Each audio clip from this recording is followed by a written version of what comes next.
இப்போ ஏன் வந்து இந்த பெத்தவங்க எல்லாம் வந்து லவ் மேரேஜை வந்து அக்செப்ட் பண்ண மாட்டாங்க? சொந்தக்காரங்க தான் ப்ரோ. சொந்தக்காரங்க அந்த ஊருக்கு 4 பேர் இருப்பானுங்க பாருங்க, அவங்க தான்.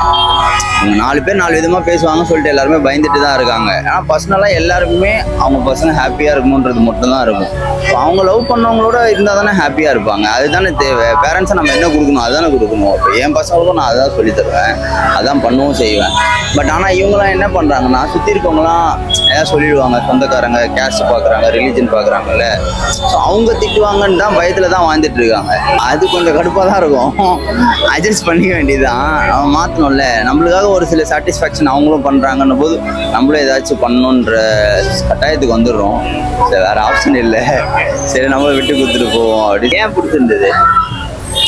நானா இருந்தேன் இவங்க கூட இருக்கும் போது மட்டும்.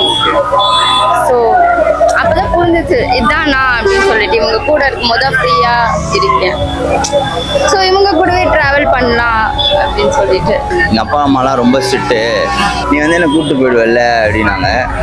கூப்பிட்டு போயிடுறேன். லைஃப் அவ்வளோதானே. நம்ம ஒரு ஆசைப்படுறோம், அவங்க நம்மள அதுக்கு மேலே ஒரு லவ் தராங்கன்னும் போது இதுக்கு மேலே லைஃப்பில் நம்மளுக்கு என்ன தேவை சொல்லுங்கள்?